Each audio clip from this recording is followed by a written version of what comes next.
Live NFL trivia every Wednesday night on Twitch at 9 p.m. Eastern.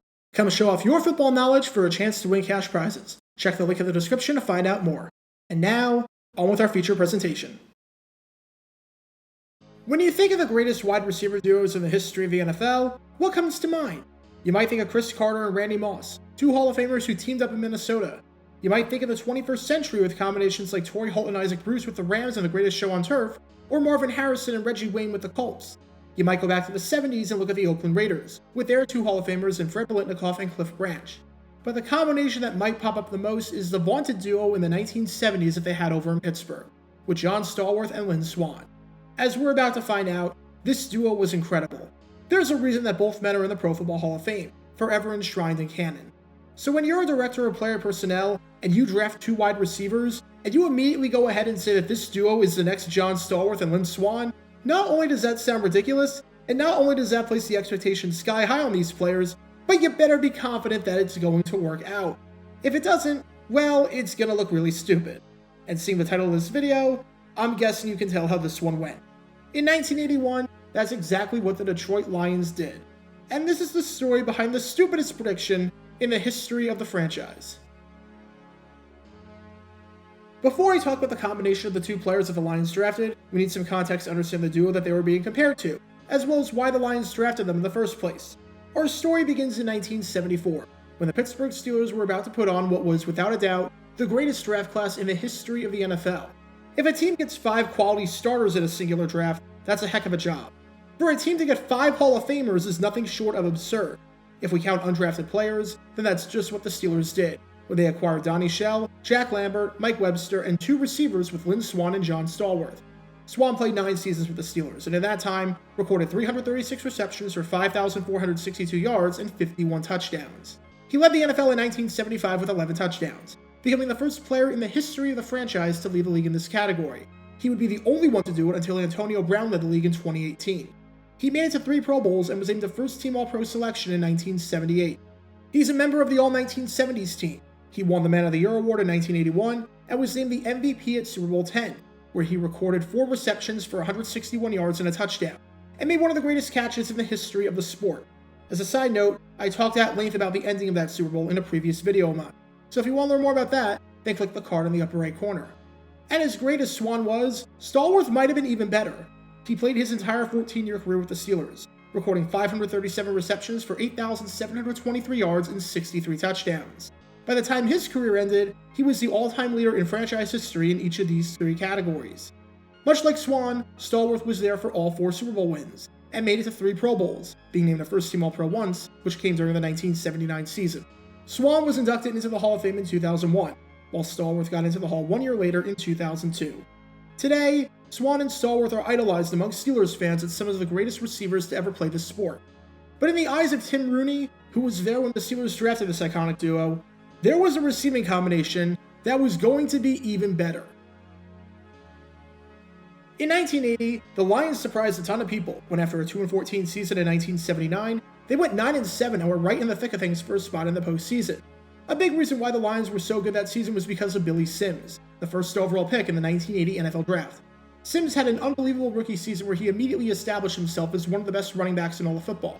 As a rookie, he led the NFL with 13 rushing touchdowns. He led the NFL with 16 total touchdowns, and between his 1,300 rushing yards and 600 receiving yards, he had over 1,900 yards from scrimmage. Sims was a force to be reckoned with, and got second-team All-Pro honors. He was that good. However, part of the reason why they only went 9-7 and didn't go better, and part of the reason why they went 5-7 over their final 12 games following a 4-0 start, was because of a somewhat anemic passing attack. The Lions finished 27th out of 28 teams in touchdown passes, only throwing 13 all season. The Lions didn't have any great receivers, as their top 2 guys of Freddie Scott and Leonard Thompson were not exactly scaring anyone.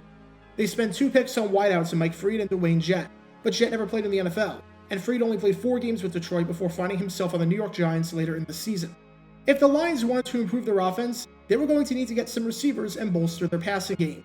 With their first-round pick, the Lions drafted San Jose State wide receiver Mark Nichols. Nichols wasn't really known for having a whole lot of receptions, as he only had 48 receptions throughout his collegiate career.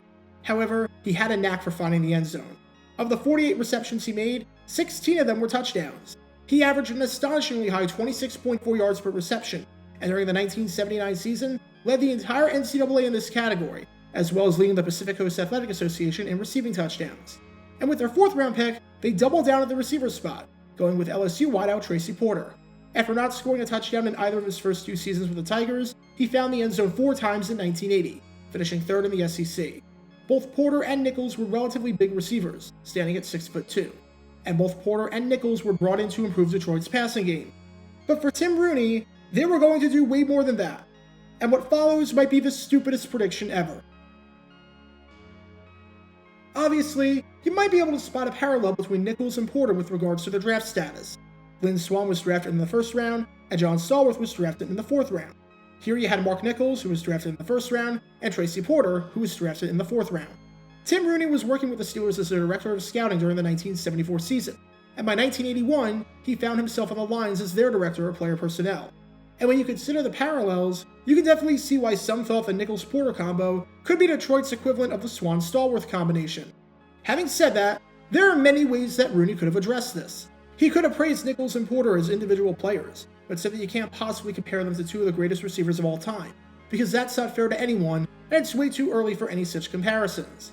He could have said that the draft status was merely a coincidence, that he never even considered such a parallel, and that he did this because the 2 men were the best players on the board at the time the Lions were on the clock. He could have talked about how he was very fortunate to have Swann and Stallworth turn out the way that they did, and that if Nichols and Porter even turned out half as good, then he'd be a happy man. Anything like that would be a perfectly acceptable answer and a complete non-story. But not only did Rooney play into that, but he said that maybe, just maybe, the 2 men might be better. That's right, Mark Nichols and Tracy Porter, without ever taking a snap, were possibly better players than Lynn Swann and John Stallworth.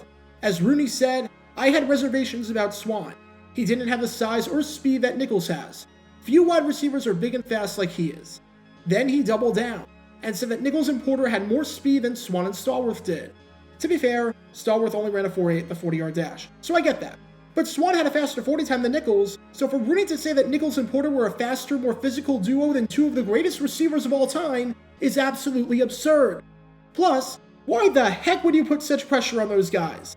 The last thing you want to do is put unnecessary pressure on a rookie. And here is Tim Rooney comparing these 2 rookies to arguably the greatest wide receiver duo in the history of the sport. Unsurprisingly, Nichols and Porter were not the next Swann and Stallworth. Far from it, in fact. When the Lions drafted Mark Nichols, the expectations were super high. This was a team that, since the draft started in 1936, had only spent 2 first-round picks on a wide receiver, and both of them turned out alright. One of them was Leon Hart, who won 3 NFL championships with Detroit and was named the first-team All-Pro during the 1951 season. The other was Earl McCullough, who won Offensive Rookie of the Year in 1968. So the pressure was on. Along with the pressure being a first-round pick, and along with the weight of previous first-round picks in the history of the franchise weighing on him, he had someone who set the baseline expectation for him as the next Lynn Swann. And things looked like they were going to start off alright for him. He was so impressive in camp that he became a starter right off the bat, and head coach Monty Clark even went as far as saying at one point, I think we're all going to enjoy watching our Nichols offense. However, during a preseason game against the Bengals, he suffered an injury, which turned out to be a cracked scapula. Clark was upset, saying that the injury was going to be a setback, and Clark was really banking on Nichols to be healthy. As he said shortly after the pick was made, we think he can do for our passing game what Billy Sims did for our running game. Unfortunately, this was an all too common theme throughout his career, as Nichols just could not stay healthy.